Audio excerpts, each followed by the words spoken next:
Meus irmãos, semana passada, o pastor Marcelo compartilhou com a gente uma mensagem baseada no Salmo 121, onde ele falava do contexto desse salmo e como o salmista fazia a sua relação com o monte, né?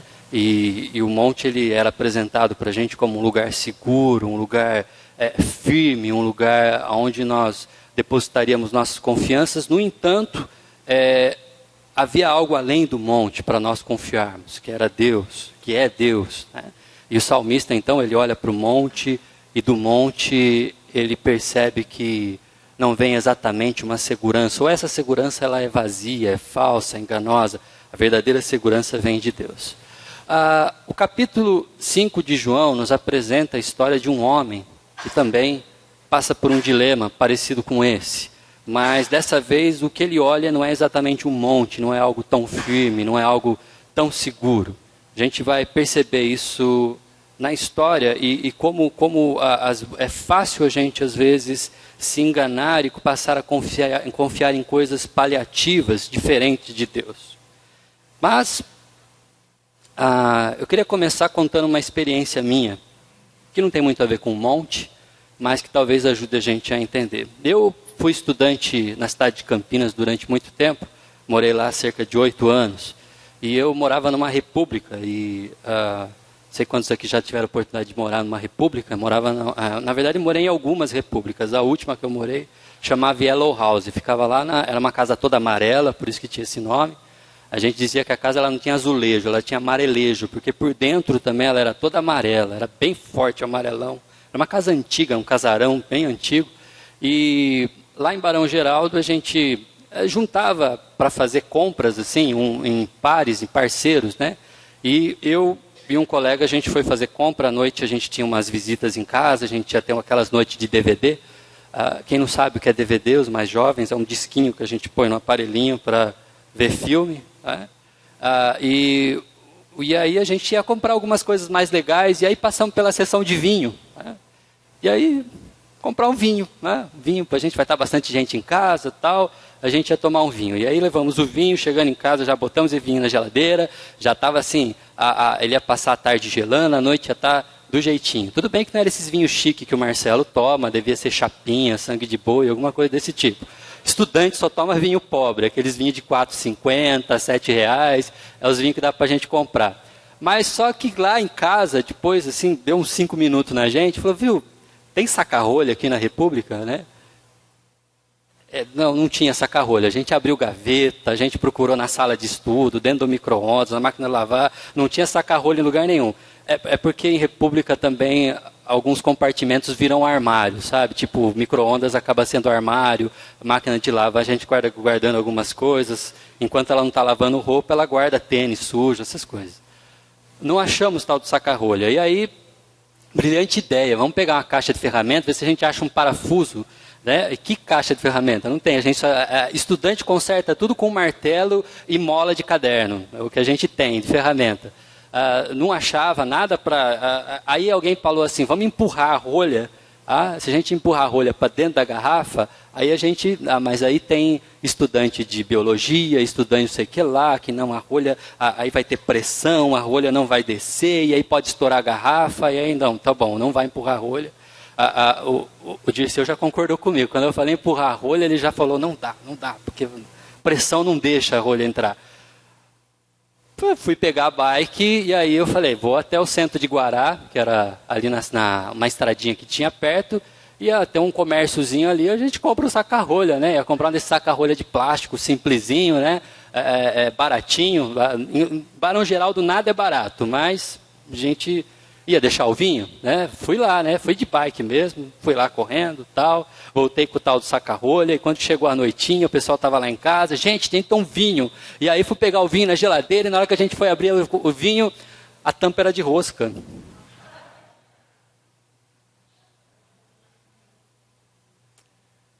Pelo menos a gente tinha um saca-rolha agora, da próxima vez. Quem faz vinho e engarrafa vinho numa garrafa de rosca? Devia ser chapinha mesmo, sangue de boi, alguma coisa desse tipo. É um vinho bem, bem ruinzinho.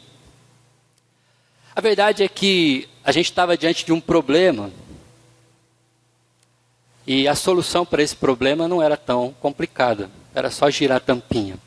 Mas parece que nós temos uma tendência a procurar soluções complicadas para as coisas. Nós temos uma tendência a sempre esperar uma forma complicada de resolver o problema. É intrigante, porque é mais fácil acreditar numa solução complicada para um problema do que perceber o óbvio e a simplicidade com que às vezes a solução aparece. Eu queria ler com vocês o texto de João, esse texto que vai ser exposto agora, conta a história de um homem, um paralítico, que também tem um problema diante de si.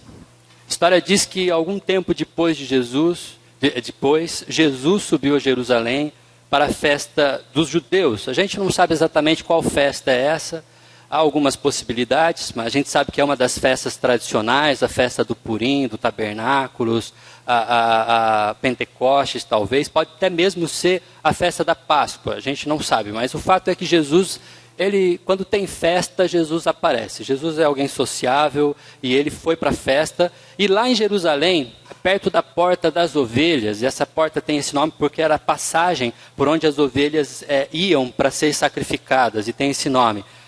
Tem um tanque, que em aramaico significa Betesda, ou Casa da Misericórdia. E ali havia 5 entradas em voltas. Ali costumava ficar grande número de pessoas doentes e inválidas, cegos, mancos e paralíticos. Eles esperavam o movimento das águas. Por quê? Porque de vez em quando descia um anjo do Senhor e agitava as águas. E o primeiro que entrasse no tanque, depois de agitadas as águas, era curado de qualquer doença que tivesse. Um dos que estavam ali era paralítico, fazia 38 anos. Quando o viu deitado e soube que ele vivia naquele estado durante tanto tempo, Jesus lhe perguntou: você quer ser curado? E disse o paralítico: Senhor, não tem ninguém que me ajude a entrar no tanque quando a água é agitada. Enquanto estou tentando entrar, outro chega antes de mim. Então Jesus lhe disse: levante-se, pegue a sua maca e ande. Imediatamente o homem ficou curado. Ele pegou a maca e começou a andar. Isso aconteceu no sábado.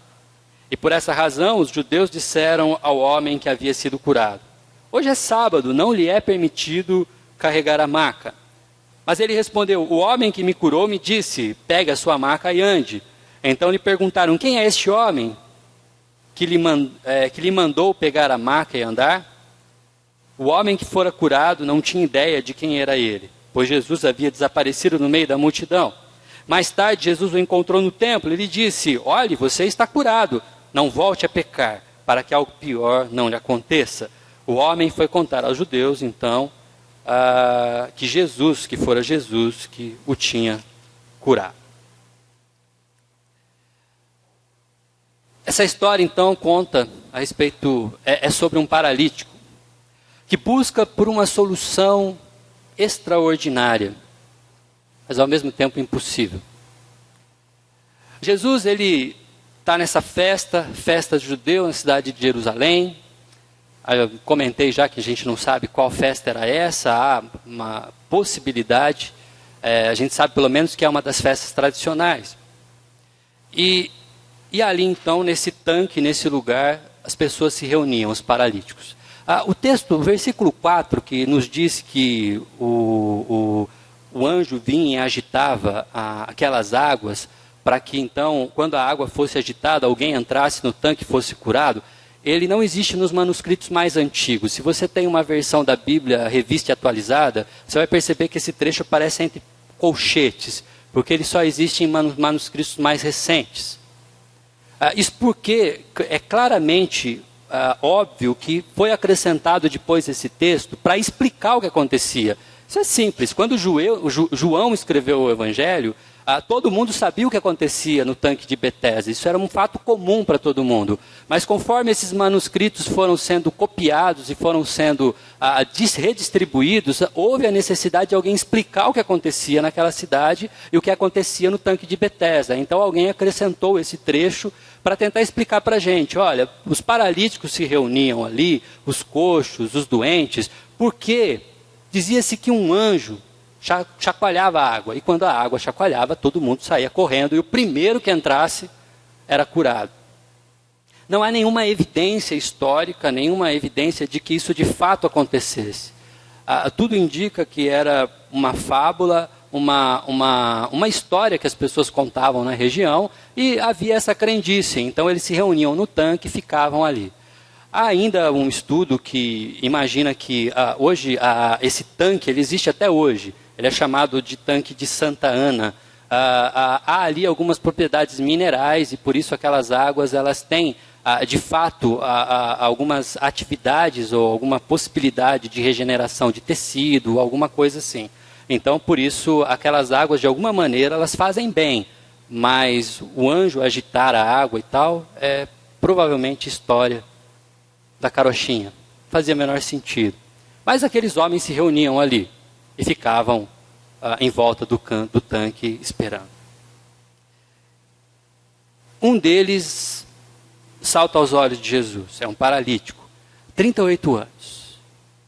38 anos que aquele homem não caminhava, não andava. Ele era arrastado praticamente. Ele não tinha condições de cuidar de si mesmo, ele não tinha condições de se locomover, ele não tinha condições de sobreviver financeiramente, porque ele não conseguia trabalhar. O foco daquele homem, durante a sua vida, era conseguir chegar até o tanque e esperar que aquelas águas fossem agitadas para ele poder entrar e ser curado. Como se não bastasse a sua doença, a sua dificuldade a física, o desafeto de viver no meio de pessoas que o consideravam impuro, sujo, imundo, pecador.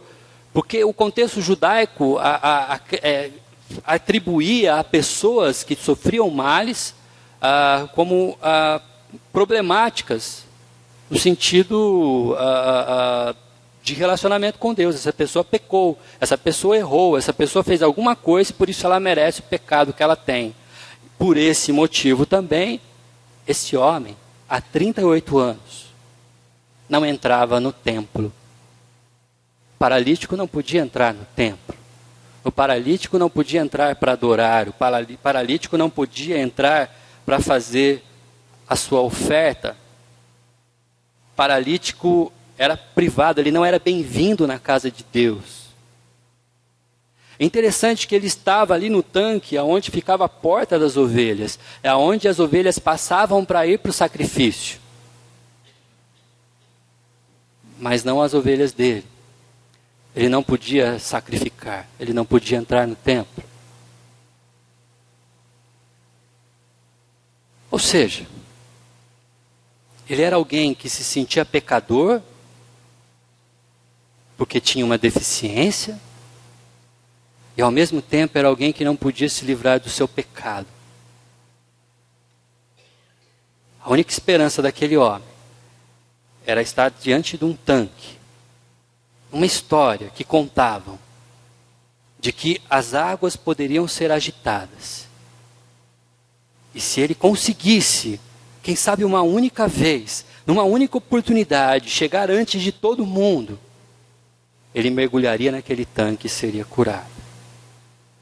Ele talvez tenha dedicado o seu dinheiro, o seu tempo, talvez ele tenha madrugado à beira daquele tanque, momentos em que ninguém teria chegado, então, quem sabe naqueles dias frios e gelados, que ninguém teria coragem de entrar no tanque. Quem sabe algumas vezes ele viu as águas agitadas e acabou entrando no tanque, mas não tinha sido o anjo que tinha agitado as águas, mas o vento, mas o clima. Então, por isso, a sua tentativa foi frustrada. Privado da graça de Deus, privado do relacionamento com Deus, privado de um relacionamento com os homens. Essa é a história daquele homem. Ele procurava uma solução extraordinária, praticamente impossível, Porque quando as águas de fato eram agitadas e todo mundo entendia que um anjo tinha chacoalhado a água, seja anjo ou não, todo mundo corria e ele se arrastava, talvez ele agarrava a grama, atolava seu dedo no barro e se puxava para tentar chegar, mas alguém chegava antes dele. E ele mais uma vez frustrado, sujo, enlameado, voltava para casa. Desiludido. Dia a dia, isso acontecia. Mês após mês. Ano após ano. Há 38 anos, ele esperava por uma cura. Algo extraordinário. Algo que também era impossível. A verdade é que nos dias que nós vivemos não é muito diferente, meus amados irmãos. Estamos distantes geograficamente, distantes em tempo dessa história, mas muitos homens e mulheres buscam soluções extraordinárias, impossíveis para os seus problemas. O meu avô, ele já é falecido, mas teve um tempo que ele tinha sido diagnosticado com 2 cânceres. Como se bastasse um já ser grave, ele tinha 2, ele tinha câncer na próstata e câncer na garganta. E o médico da Unicamp, que tratava da garganta dele, insistia com ele para que ele fizesse uma cirurgia para a remoção de uma parte e ele teria que ficar usando uma prótese. Mas o meu avô, de andar pela cidade, ouvir muitas histórias, sabia que essa prótese no céu da boca ela era complicada, a pessoa não vivia muito bem, não teria muita qualidade de vida. Meu avô já tinha na época, uns 78 anos, e aí ele resolveu que não queria. Não queria. Uma vez eu estava visitando ele, cheguei no quarto dele e ele estava com um lencinho sobre o pescoço. Um lencinho. E aí vô, você não está parecendo um lencinho de peão, né? Meu avô trabalhou na roça há muito tempo, então ele usava uns lenços que cobria o pescoço, cobria o rosto, cobria a nuca, né? Para proteger do sol, e aquele lencinho não tinha nada a ver com aquelas coisas que ele usava. E aí o meu avô disse que ele era um lenço que ele tinha comprado numa igreja. Era um lenço ungido. Ele comprou num culto de milagre. Era através daquele lenço que ele seria curado do câncer. Ele tinha que usar o lenço sobre o lugar onde tinha o câncer. E quanto tempo mais ele usasse e quanto tempo mais ele ficasse com aquele lenço sobre a região, mais rápido ele seria curado. Meu avô faleceu com 83 anos. Ele não foi curado do câncer. Diante dele, assim, naquela situação, eu já era pastor na época, não por causa disso, mas já tinha um bom tempo na igreja, sabia que era história da carochinha, e sabia que aquele lenço não tinha poder nenhum, mas o que você vai falar para um senhor de 83 anos, né? Eu orei com ele, a gente conversou, mudei o rumo da prosa, a gente falou sobre outras coisas, e ele ficou com o lencinho dele. E ele usava, ele saía para caminhar na cidade, meu avô andava bastante aqui em Santa Bárbara, talvez você já pode ter conhecido meu avô andando por aí, ele vivia em algumas praças, jogava dominó lá na Praça do Centro, e sempre com o lencinho, achando que aquilo poderia resolver o seu problema. Homens e mulheres buscam soluções extraordinárias. Meu avô se apegou a algo complicado, complexo, extraordinário, para solucionar o seu problema. E muitas pessoas aflitas por seus problemas entregam suas vidas, seu dinheiro, seu tempo a gurus, com histórias mirabolantes, histórias incríveis, atrás da busca para a solução dos seus problemas. Desde um lenço no pescoço, a passar por uma coluna de sal, ingerir óleo ungido, vindo de Jerusalém, beber saliva de pastor, a pular ondas, essa é terrível, né? Eu vi isso já num vídeo, é horrível. Pular onda no mar, ver o horóscopo do dia, sorte do dia no Facebook, mecanismos e mecanismos complicados, difíceis de se entender, mas que aos olhos parecem algo interessante, situações complexas, complicadas, enganosas. E o incrível mesmo é que algumas pessoas entram nessa rotina de uma forma tão grande que a impressão que dá é que elas vivem alienadas do mundo, de uma realidade comum. Tudo gira em torno dessas situações complexas, é um vocabulário complicado, esquisito, são conclusões estranhas. Não estamos distante disso. Igrejas tradicionais também criam os seus formatos. Ou o nosso formato de culto, ou a forma como o culto se comporta, ou elementos da nossa tradição, acabam tomando lugares, acabam sendo as respostas religiosas aos nossos problemas. Então, de repente, são as músicas que nós cantamos, ou os eventos que nós participamos, ou a maneira como nós nos comportamos religiosamente, que vão dizer o quanto somos cristãos, ou o quanto estamos perto de Deus. Mas isso não é privilégio dos evangélicos, né? Semanas atrás, dia 31 de outubro, a gente estava comemorando a Reforma Protestante, mas nós sabemos que os norte-americanos comemoram também o Dia das Bruxas. E o programa da Fátima Bernardes recebeu uma bruxa de verdade no seu programa. E a bruxa que estava lá na Fátima Bernardes, ela não tinha ruga no nariz, nem estava de vassoura, mas ela dizia que era bruxa, né? E ela passou lá algumas receitas, algumas mandingas, algumas coisas para as pessoas fazerem e acredite se quiser.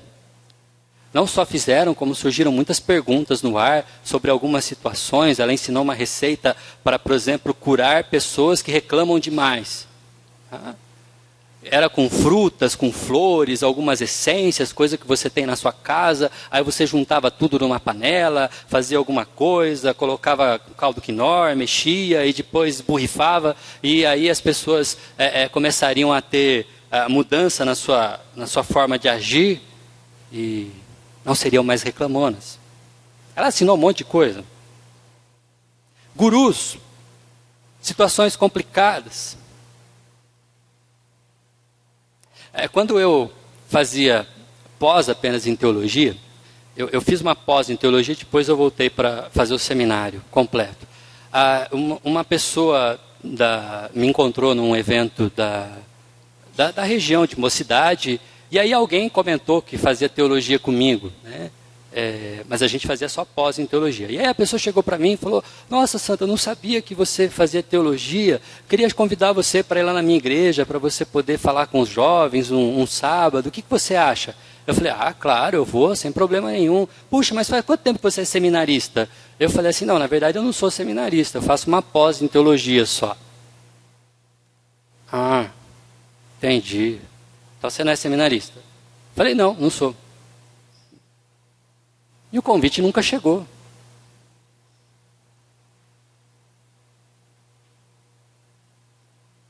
Apegados a coisas extraordinárias. Não que um seminarista fosse tão extraordinário. A gente diz no seminário que seminarista não tem nem alma, né? Mas o fato parece que os títulos, parece que as situações, elas dão aval àquilo que nós somos ou fazemos. Buscamos coisas extraordinárias. Buscamos aquilo que enche os olhos. Buscamos os nomes, os títulos. No tanque de Betesda, o paralítico aguardava por uma oportunidade para que seu plano, o plano que ele já arquitetou em sua mente, desse resultado, aguardando pacientemente a agitação das águas. Mas Jesus Cristo, ele se aproxima desse paralítico na história. Ele interrompe a trajetória daquele homem e traz solução para a sua aflição. Jesus Cristo está lá na festa. E olhando para aquela situação, ele interfere na vida daquele homem. É interessante notar que Jesus não é convidado. O homem nem mesmo chamou a Jesus. Mas a verdade é que Jesus estava de olho nele. Jesus se interessa pela vida daquele homem limitado, insignificante, amaldiçoado, paralítico, imóvel, sem condições de carregar a si mesmo até as águas de Betesda, até as águas da misericórdia. Jesus olha para aquele homem, suas mãos provavelmente deformadas por sustentar o corpo que se apoia em pedras, em paredes, fedido pela dificuldade de frequentar banhos públicos, de se lavar, sem esperança, agarrado a uma fábula local, que nem mesmo sabia se iria funcionar.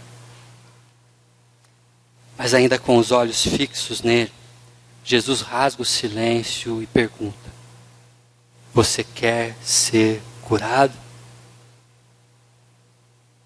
Você quer ser curado?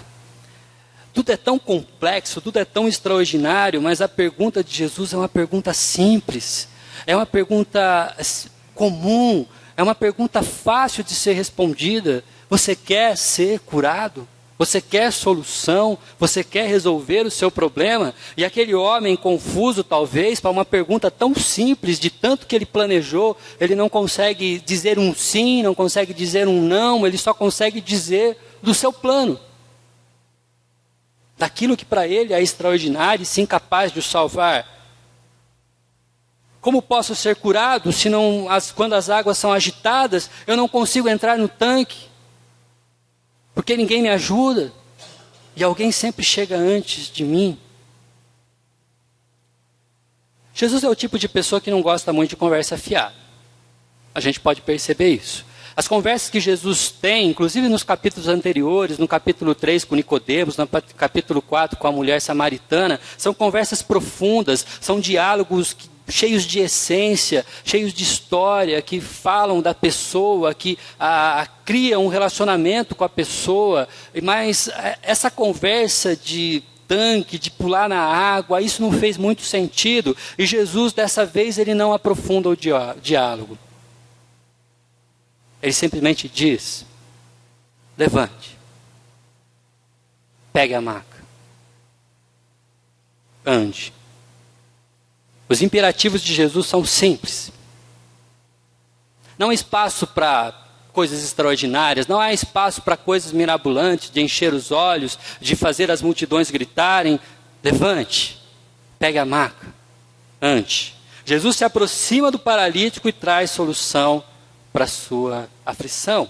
Mas o milagre acontece, não foi complicado, não foi difícil, não foi caro. Não foi apenas uma ordem. Não houve semanas, provas, instrumentos, lenços, fronhas. Apenas a ordem do Filho de Deus. Jesus se aproxima para trazer cura, mas não apenas uma cura física. Jesus cura aquele homem na sua integridade. Ele cura aquele homem de forma espiritual. Porque o que acontece na sequência é que Jesus vai encontrar aquele homem num lugar que há 38 anos aquele homem não entrava. Ele vai para o templo. O lugar que ele foi impedido. Ele foi para o relacionamento com Deus. Ele foi para estar perto de Deus. Ele foi para, de novo, ter o prazer de pisar naquele templo, de olhar para o altar e de se sentir próximo de Deus.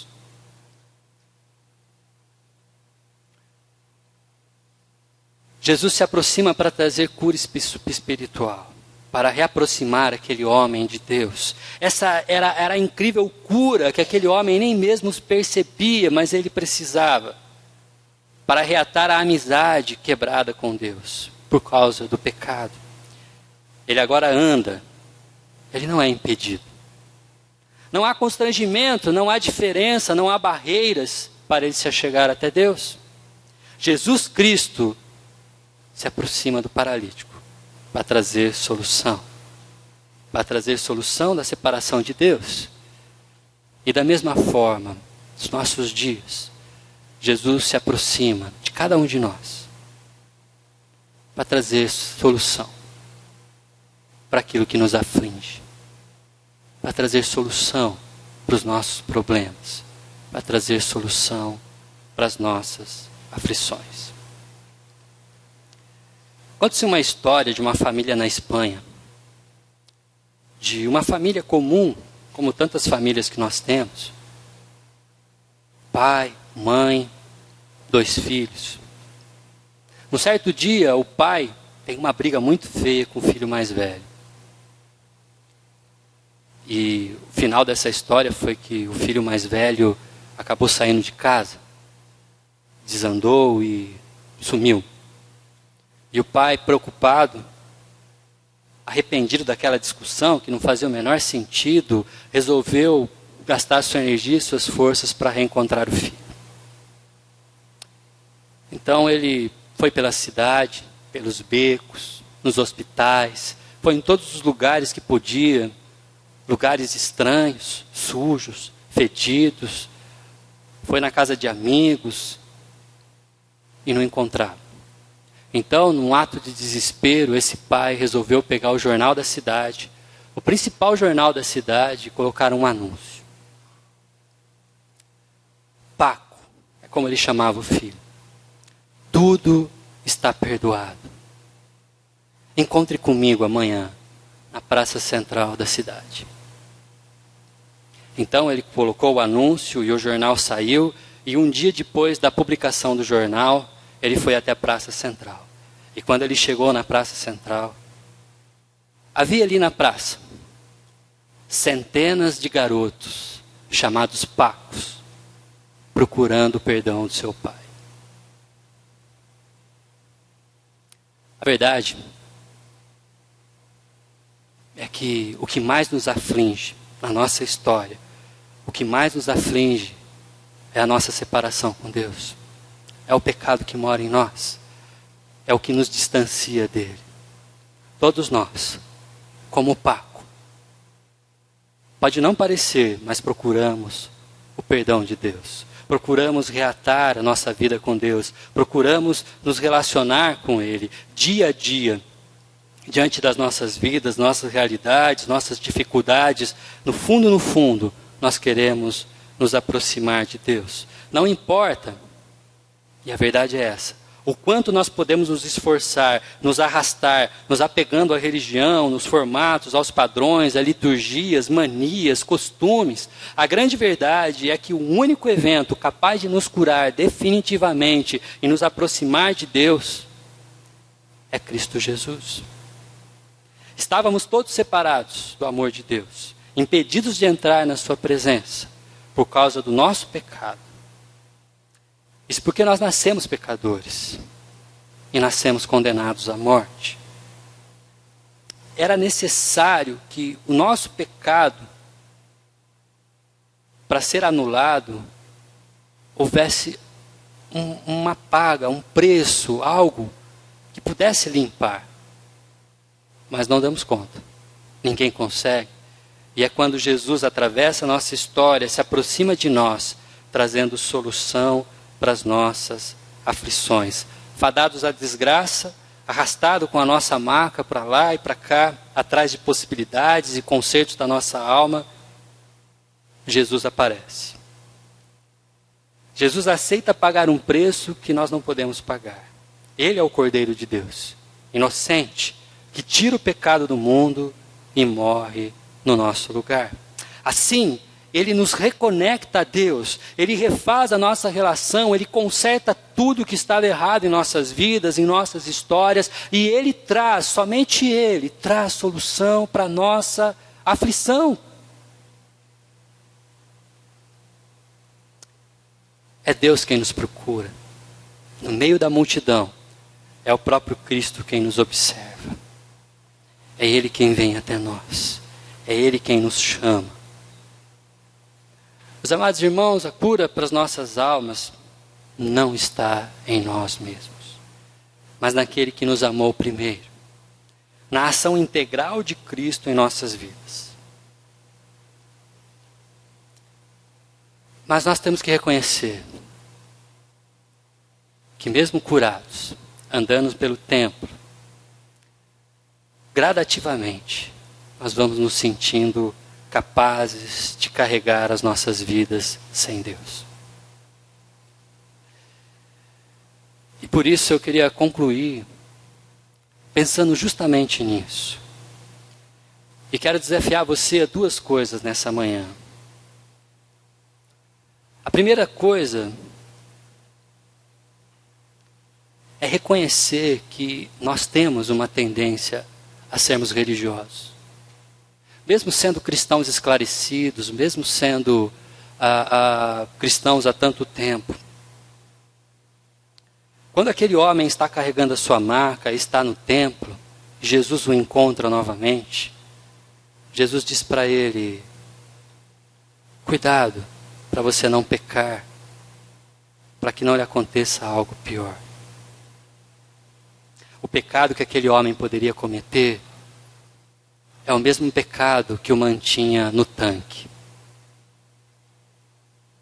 Apegado a coisas extraordinárias, impossíveis de curar, impossíveis de reatar a sua vida com Deus. E esse pode ser o nosso pecado. Nós temos essa tendência a olharmos para as coisas que fazemos, a olhar para o quanto lemos, a olhar para os títulos que temos, a olhar para a história da nossa família, para a história da nossa igreja e achar que essas coisas são as coisas que nos mantêm ligados a Deus, essas coisas nos mantêm próximo a Ele. Mas a verdade é que Jesus é o único capaz de nos manter conectados a Deus. E por isso, nessa manhã, a primeira coisa que eu quero que você faça é reconhecer, comigo também, eu também sou assim, que temos a tendência a de nos desapegarmos de Deus e acharmos que nós vamos dar conta, que nós conseguimos arrastar nossa própria maca, que nós conseguimos nos arrastar até o tanque e mergulhar sozinho nas águas. Quando na verdade, só Ele, só Jesus pode fazer isso por mim e por você. Segunda coisa que eu quero que você faça é reconhecer que Cristo continua no meio da multidão, olhando para pessoas aterradas em sua religiosidade, aterradas em sua paralisia espiritual, dependentes de suas próprias histórias. E você é um instrumento de Deus agora, para chegar a cada uma dessas pessoas. Eu quero desafiar você a prestar atenção nas pessoas como Jesus prestou, a olhar para a aflição das pessoas como Jesus olhou, a se interessar pelas vidas como Jesus se interessou. O meu desafio é que você, como discípulo de Jesus, leve essa mensagem. Não existe algo extraordinário, não existe algo confuso, não existe algo mirabolante para nos aproximarmos de Deus. Existe apenas Cristo. E a sua palavra é simples. A sua palavra é fácil de ser entendida. Levante, pegue a sua história, pegue a sua maca, pegue seus aflições, pegue seu medo, a sua dor e ande. Ande em direção ao templo, ande em direção à conexão com Deus. Que Ele nos abençoe. Esse cântico que nós vamos cantar, ele conta essa história também. Que nós possamos olhar para Deus como aquele que resolve. Nós, com nossa força, nós não temos condição nenhuma de resolver, de consertar. É dele o trabalho. Foi Ele quem fez, foi Ele quem trabalhou, foi Ele quem lutou, foi Ele quem morreu por mim e por você. Vamos cantar essa canção.